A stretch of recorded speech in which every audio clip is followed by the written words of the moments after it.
Hello बच्चों, welcome to my channel study of the science. कैसे हो आप सब? आई होप कि आप सब अच्छे हो और आपकी पढ़ाई भी अच्छी चल रही है। शुरू करते हैं आज का लेक्चर। पिछले लेक्चर में हमने डिस्कवरी ऑफ इलेक्ट्रॉन के बारे में पढ़ लिया था, तो इस लेक्चर में हम पढ़ने वाले हैं डिस्कवरी ऑफ प्रोटॉन, यानी कि प्रोटॉन की डिस्कवरी कैसे हुई। देखो, प्रीवियस लेक्चर में हमने पढ़ा था कि कैसे जे जे थॉमसन ने डिस्चार्ज ट्यूब की हेल्प से इलेक्ट्रॉन की डिस्कवरी की।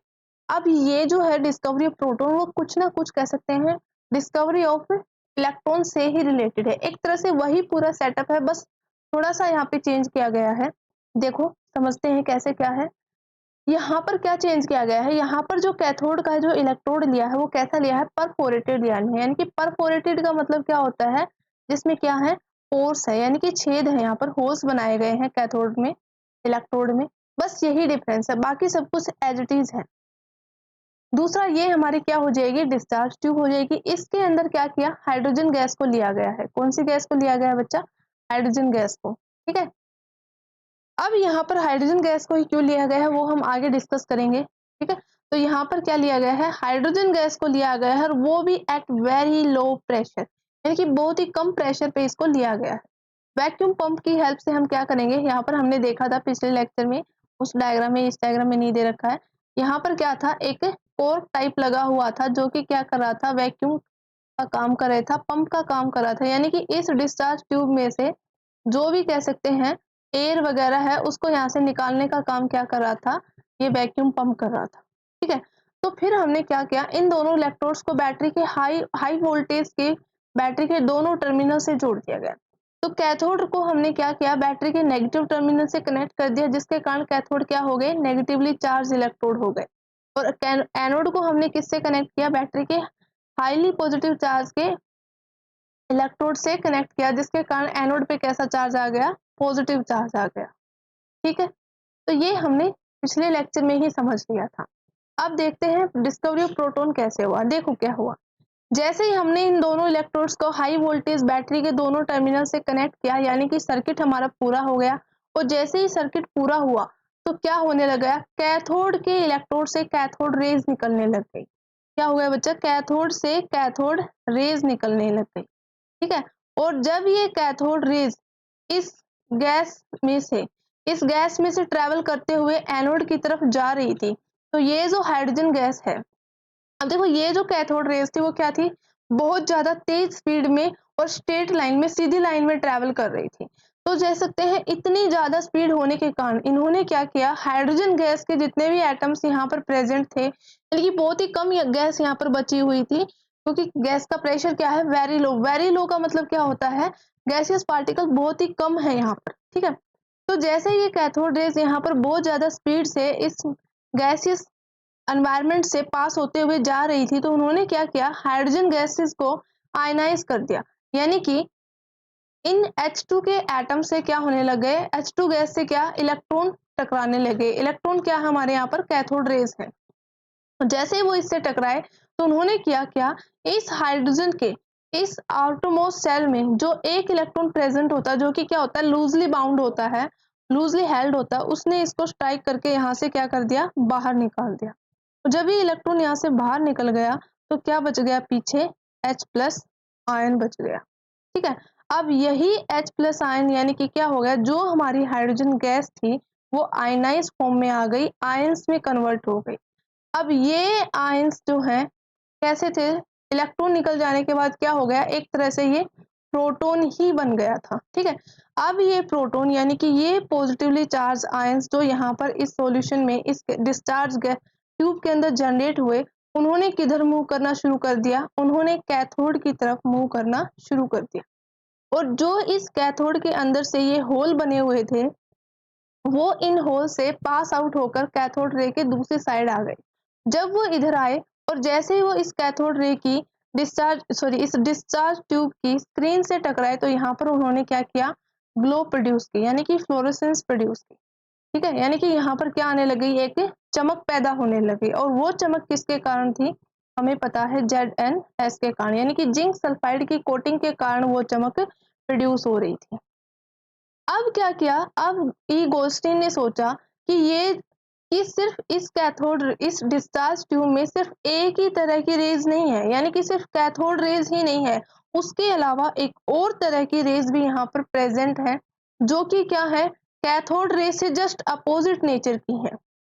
क्योंकि कैथोड रेज जब प्रोड्यूस हुई तो वो किधर जा रही थी, एनोड की तरफ जा रही थी। अब यहाँ पर कुछ ऐसी रेज भी प्रोड्यूस हो रही है जो कि कहाँ जा रही है, कैथोड की तरफ जा रही है, यानी कि यहाँ भी हमें ग्लो मिल रहा था, रेड ग्लो मिल रहा था, ठीक है।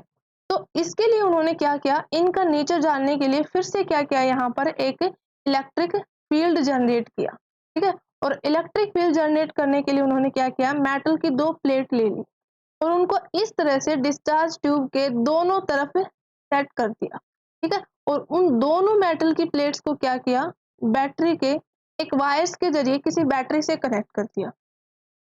तो जिस मेटल की प्लेट को बैटरी के पॉजिटिव टर्मिनल से कनेक्ट किया गया, उस पर कैसा चार्ज था, पॉजिटिव चार्ज था, यानी कि वो हमारा एनोड कहलाया। और जिसको क्या किया, बैटरी के नेगेटिव टर्मिनल से कनेक्ट किया, वो हमारा क्या कहलाया, फिर से कैथोड कहलाया, ठीक है। अब जैसे ही ये एनोड रेज यहाँ से पास होने लगे और वो इस इलेक्ट्रिक फील्ड के कांटेक्ट में आए, तो यहाँ पर आते ही उन्होंने क्या कर लिया, अपना रास्ता चेंज कर लिया, यानी कि ये सीधी जा रही थी, अब ये क्या हो गई, बेंड होने लग गई, एक पर्टिकुलर डायरेक्शन में ये बेंड होने लग गई इस तरह से। और ये किस तरफ झुकी, ये झुकी कैथोड वाली मेटल प्लेट की तरफ, ठीक है। तो ये किसको डिनोट करता है, ये डिनोट करता है कि इन पे किस तरह का चार्ज जो है वो प्रेजेंट है। अगर ये हमारी रेज जो यहाँ पर जनरेट हुई है, अगर वो कैथोड की तरफ मुड़ रही है, बैंड कर रही है, तो इसका मतलब क्या है कि देखो, रेज कहाँ जाती है, हमेशा अपने से अपोजिटली चार्ज इलेक्ट्रोड की तरफ ही मूव कर सकती हैं, क्योंकि लाइक चार्जेस क्या करते हैं, एक दूसरे को रिपेल करते हैं, और अनलाइक चार्जेस क्या करते हैं, एक दूसरे को अट्रैक्ट करते हैं। तो क्योंकि यहाँ पर कैथोड पर नेगेटिव चार्ज था और इन पर पॉजिटिव चार्ज था, इसीलिए वो कहाँ मूव करने लग गए, कैथोड की तरफ। और जो हमारा मेटल प्लेट जिस पर पॉजिटिव चार्ज था, उससे उन्होंने क्या किया, रिपल्शन शो किया।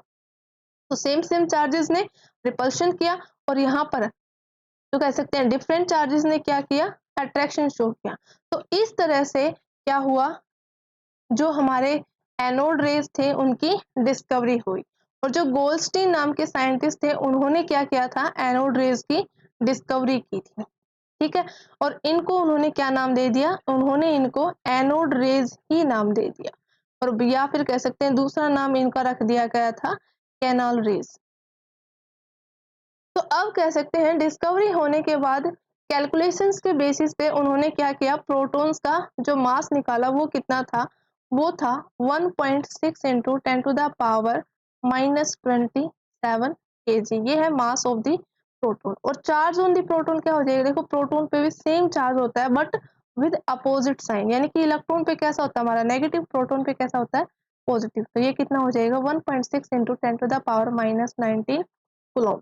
तो इस तरह से प्रोटॉन की डिस्कवरी की गई by the scientist E Goldstein ने, ठीक है।